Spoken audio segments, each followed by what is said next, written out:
In this video, we've got a pretty ambitious goal. We're gonna put the cab back on the frame of my 1989 Toyota pickup, which means I need to get the whole 3-link situation pretty well sorted out.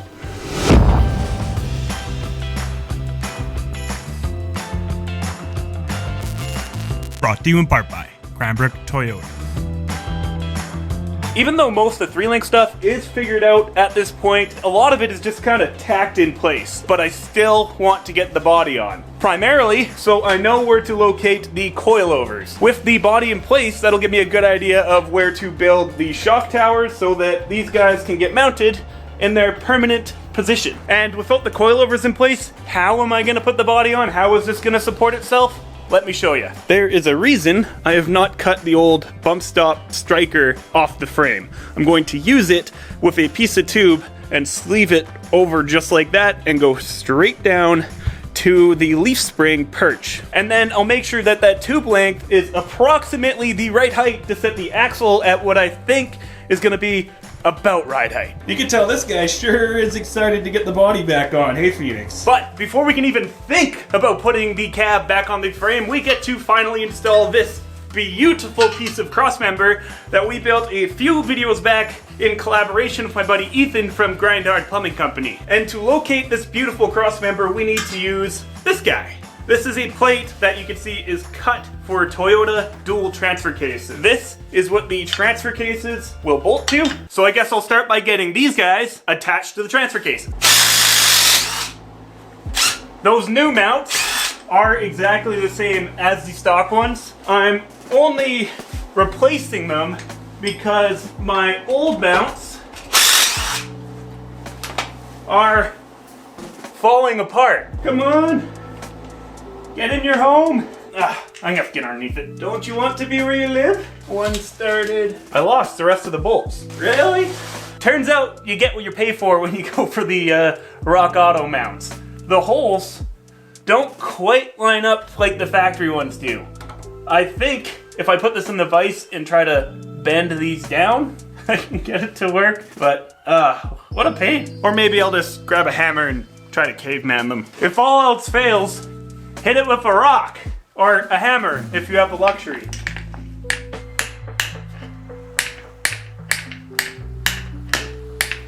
I think that's working. Okay, now will this go in its home? Okay, well, that was a nice thought anyways. Time to go into plan B. Just oblong these holes. Isn't it the best when you buy brand new parts that don't fit right? That should fit. Here goes attempt number 3. 1, 2. That's bolt number 3. I had 3, and then I had 1 because I started hammering it and I just had like the tiniest little bit of a thread in there. But now I got 2. And I'm gonna have to get in there with the drill and take out a hair more material.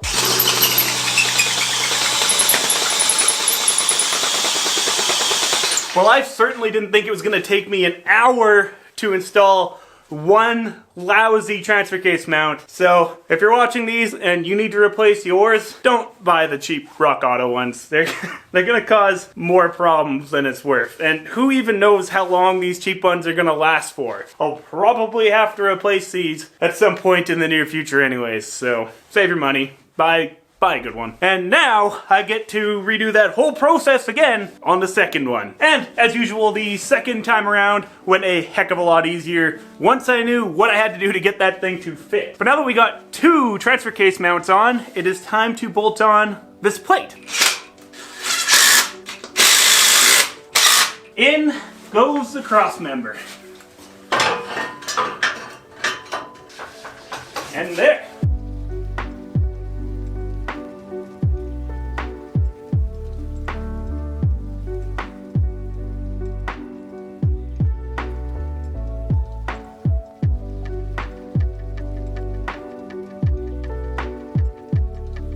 Now with the crossmember in its home, it's time to grab the drill and actually drill out all the holes so that the crossmember can physically be mounted to these plate wing bracket things. 1.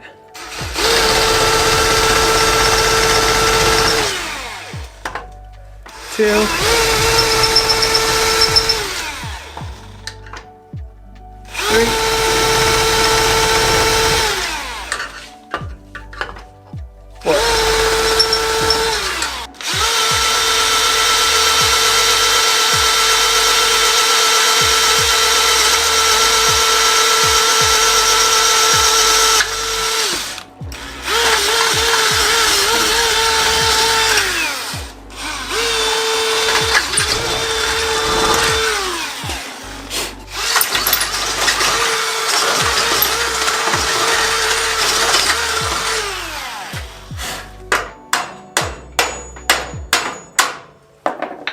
Boom, shakalaka. 2 more. And then the other side.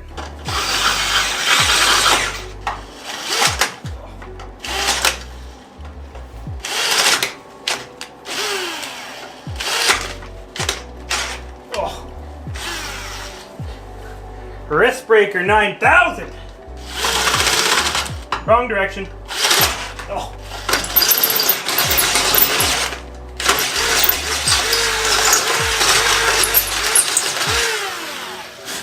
Get it! Well, that's about all I feel like doing today, so we'll be back now. I know, my hat's different, kind of crazy. So, another day working on the pickup. What are we gonna do? As you can tell today, it is warmer. It is practically t-shirt weather. We got the doors on the shop wide open, and it's a good day. Let's get to work. Today's goal, we're gonna make this side plate match that side plate. Now, I don't mean like throw another link in it. I mean just getting all of these gussets in place and boxing it in so that it's nice and strong, and I don't need to worry about trying to weld around it with a cab in the way. So that means that our first order of business is to fire up the arc droid.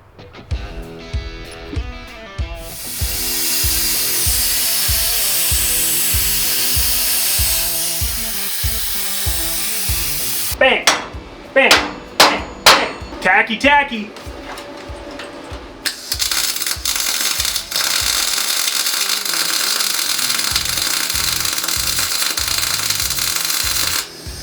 Sweet. That was nice. Good job. And into your home. Bang. Woo. It's like it was meant to go there. Tacky, tacky time.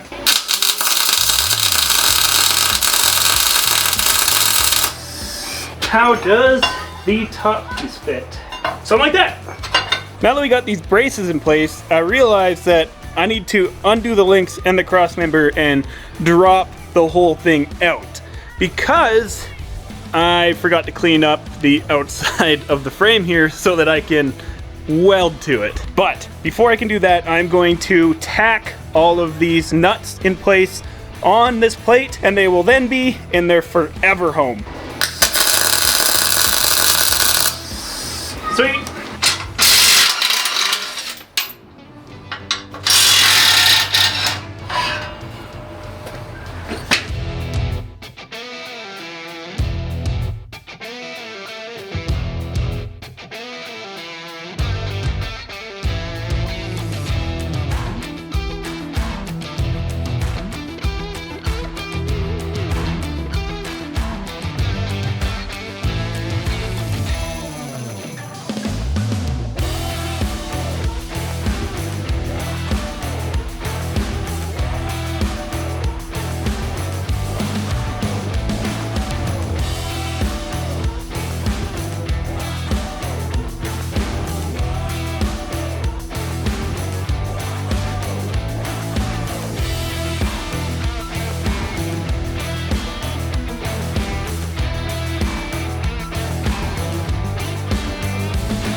This is a very spicy meatball. Still very hot from welding.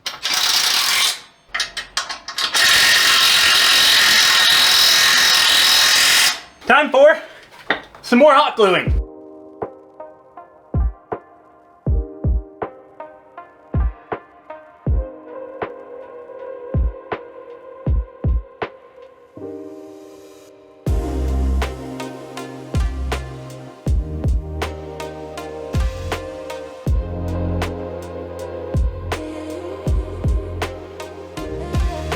there's no going back now. This bracket is officially a part of the frame. Remember in an earlier episode when I redesigned my upper link to set it forward a bit more so that my link lengths for my bottom links and my upper links were the same length? Well, this is that piece for that old upper link mount. And since the passenger side is not getting an upper link, this part is entirely useless. But instead of going to my computer and designing a whole new piece, I might as well just take this guy and cut the end off. Then I can weld this into place and then box in this side of the crossmember mount and save a bit of metal in the process.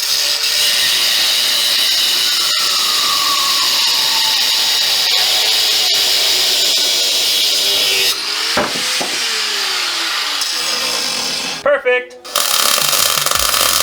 Before I weld the top plate in its home and completely seal off this area, I ran to Lordco and I picked up some weld-through primer. The idea is to just get some sort of paint in here to help seal it off and prevent it from rusting.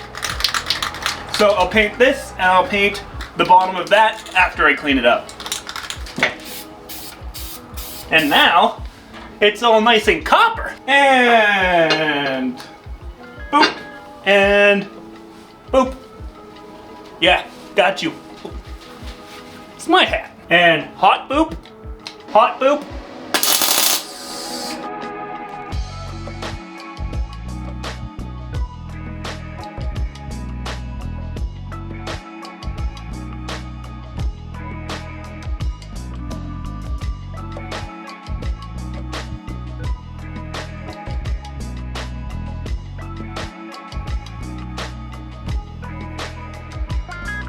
Now it is time to make that guy look like that guy.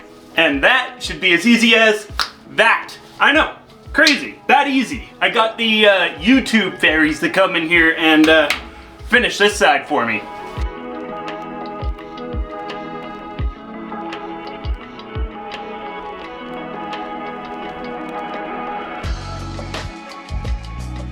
The cross member is officially cross-membering. It is supporting the whole weight of the transmission, the transfer cases, and it's got all of the links attached with no jacks. Man, that is so cool. How we came from like a cardboard template a couple months ago to it is now this fully functioning cross-member and link mount setup. Next up on the agenda is to remove the engine, transmission, and transfer cases and get this thing ready for the body. With all that removed, we will have room to get in there and finish welding the couple of areas that are tricky to get at right now. And then we'll give it a quick cleanup and a coat of paint.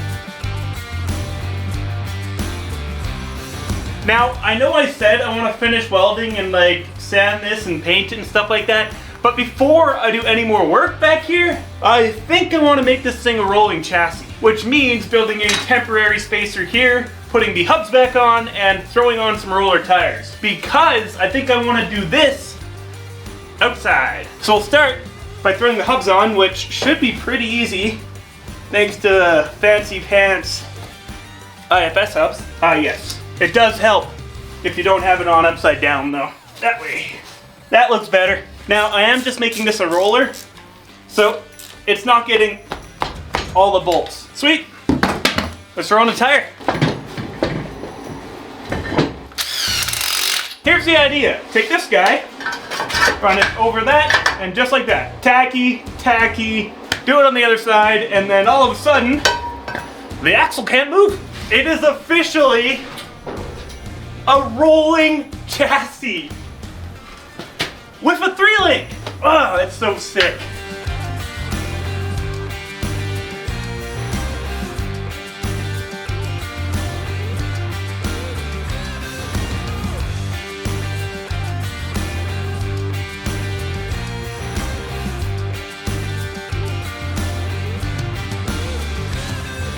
time to take the frame all the way out, do a 180 and put it right back in, because next it's time to put the body back on that frame.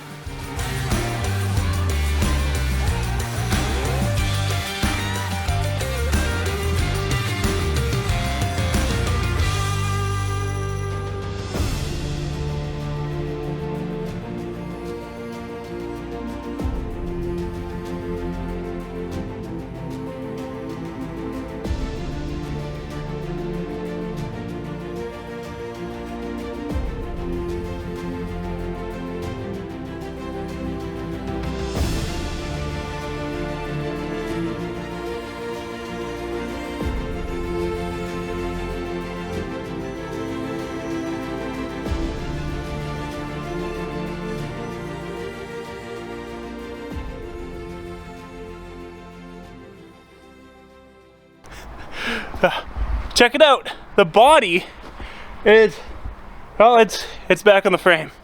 The reason I'm so exhausted was because obviously, I mean, it's facing the other way now. So brought it out, flipped it around, and here we are. I had to put the big tires back on to just kind of visualize, you know, the project as a whole at this point, and I am stoked. Anyways, that's about it for this week's episode of Dirt Garage. If you guys do me a huge favor, hit that thumbs up button, and hey, consider subscribing. I upload weekly Toyota, building, wheeling, and off-roading content. Anyways, catch you next week. Peace.